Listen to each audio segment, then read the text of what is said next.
우리 하나님께서는 오늘 본문에서 이 땅에 우리가 살아가면서 공의를 행할 것을 말씀을 하고 있습니다. 자, 어디서는 이제 우리는 믿는 사람들이 공평하고 또 공의를 가지고 진리서도 잘 지키고 그렇게 살아가야 될 것입니다. 자, 오늘 공의를 그러니까는 공평하게 공의를 잘 지키는 사람들은 어떤 복을 주시느냐?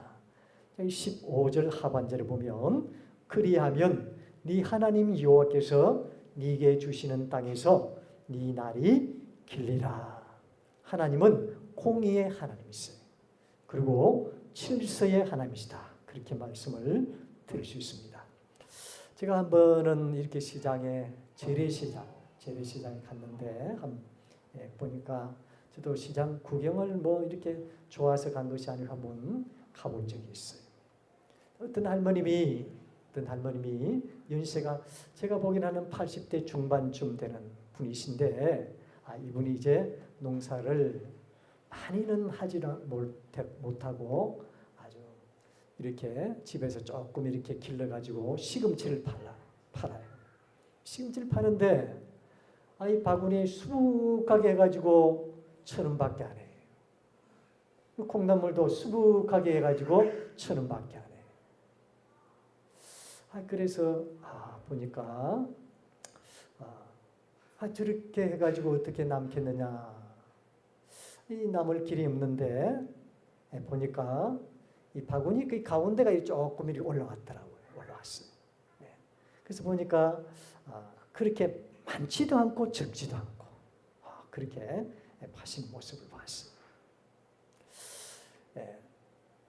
여러분 떡방앗간에 가면 어떤 아저씨가 그걸 팔더라고요. 쌀을 팔고 또 방앗간을 짓고 나면 이제 옛날에는 돈을 주지 않고 쌀을 대신해서 주었어요. 그분이 이제 대를 대가 주는데 제가 자세히 본 적이 있어요. 어릴 때. 근데 어른이 3,000원 안 되는데 하고 제가 상처를 많이 받았어요. 처음에 자기가 이제 곡식을 받을 때는 이 대를 그냥 이렇게 깎지 않고 대를 이렇게 깎아버리더라고요. 이렇게. 그 조금 수북하게 있고. 그래 한 대, 두 대, 세 대를 가져가요. 근데 이제 다른 사람 팔 때는 이렇게 깎는 게 아니고 이렇게 깎더라고요. 또. 그게 뭐 한 사람이 한 가정당에는 얼마 되지 않겠지만 하루 내에 그러면 여러분 그게 얼마나 이문이 많이 나겠어요. 그죠? 그래서 제가 자세히 봤어요. 자세히 보니까 어린 아이들 눈에 그게 들어왔다. 남들 볼 때 보니까 이렇게 하고 이렇게 한 대, 두 대, 세 대 이렇게 넣더라고요. 근데 팔 때는 이렇게 깎아버리더라고요. 싹 깎아버리더라고요. 대가 보니까 위에 목이 보일 정도로 이렇게. 어른이지만 그러면 안 된다 생각이 들었어요. 자, 우리가 누가 오든지 우리가 대를 이렇게 줄 때 똑같이 공평하게 줘야 돼요.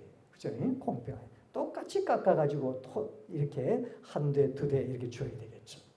자, 오늘 본문 말씀 보니까 너는 네 주머니에 13절 보니까 두 종류의 지을 주.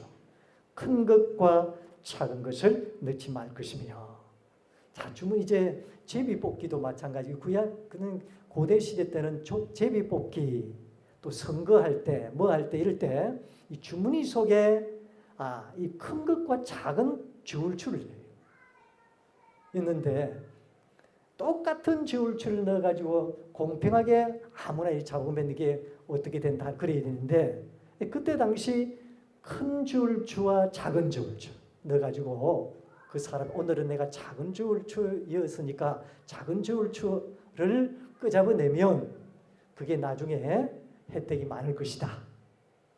또 네에게 돌아갈 것이 많을 것이다. 그걸 서로 짜는 거예요. 고대 시대 때 그랬다는 거예요. 그걸 속여가지고 다 자기 편이에요. 그래가 작은 것만 다 골라냈어. 그래서 나중에 보니까 나는 작은 거를 끄잡아냈는데 나는 또 큰 것을 끄잡아냈는데 왜 나는 작고 이 사람 많습니까? 그대로 주는 거 아니냐? 그러면서 주인이 자기 마음대로 큰 것과 작은 저울추를 넣어가지고 그렇게 한다. 그때 당시 그렇게 자기 마음에 조금 들고 또 자기 마음에 들지 않고 그런 사람들에게 공평하게 주지 않았어. 자기 마음에 내킨 대로. 그렇게 해서 옛날에 또 예수님 당시 때도 세금 거두는 사람들이 그죠. 세리장들도. 세리장 자기 마음대로 세금을 거두는 거예요. 똑같이 공평하게 부자나 부자가 아닌 사람이나 똑같이 그 얼마다 그러면 얼마를 받아야 되는데 자기 마음대로 그냥 그 사람에게 너는 좀 더 내라. 그래가지고 더 받고. 그래서 그때 당시 세리장이들도 많은 사람들에게 참 많은 소리를 들었죠. 부정한 사람이다. 공평하지 못하다. 그래서 그때 당시 세리장이들을 참 이렇게 등하셔. 또 그 사람들을 이렇게 많이 이렇게 바로 보지 않고 그랬죠.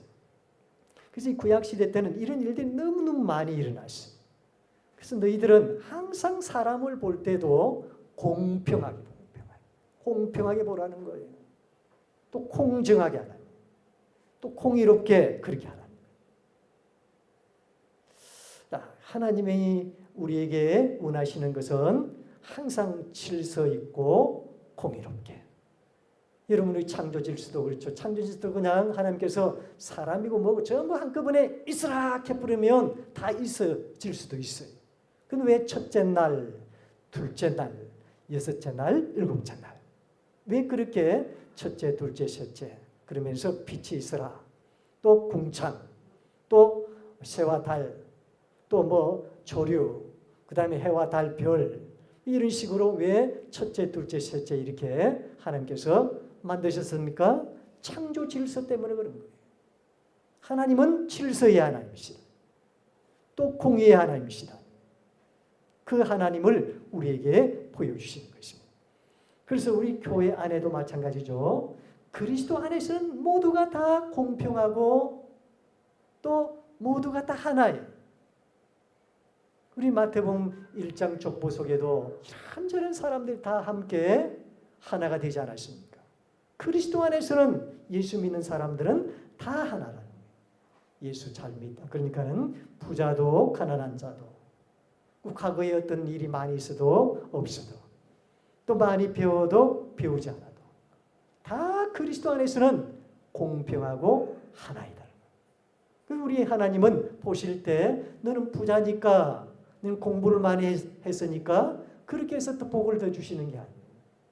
하나님의 생명책에 기록되어진 모든 사람들은 전부 하나님은 똑같이 하나님의 자녀. 하나님의 자녀도 크고 작은 게 있습니까? 없죠. 하나님 자녀도 다 하나님 안에서는 똑같은 하나님의 자녀. 저도 하나님의 자녀고 여러분들도 하나님의 자녀예요. 우리 하성이도 하엘이도 하은이도 민근이 민성이도 라해도 전부 하나님의 자녀라는 거예요. 목회자면 하나님 자녀가 아니죠. 여러분들 다 하나님의 자녀다. 이 뭡니까? 하나님의 공의를 말하는 또 하나님의 질서를 말하는 그래서 우리는 하나님의 창조 질서처럼 우리 질서를 잘 교회 안에서도 마찬가지예요. 목회자가 제일 높다. 평신도는 제일 낮다. 계급이 아니에요.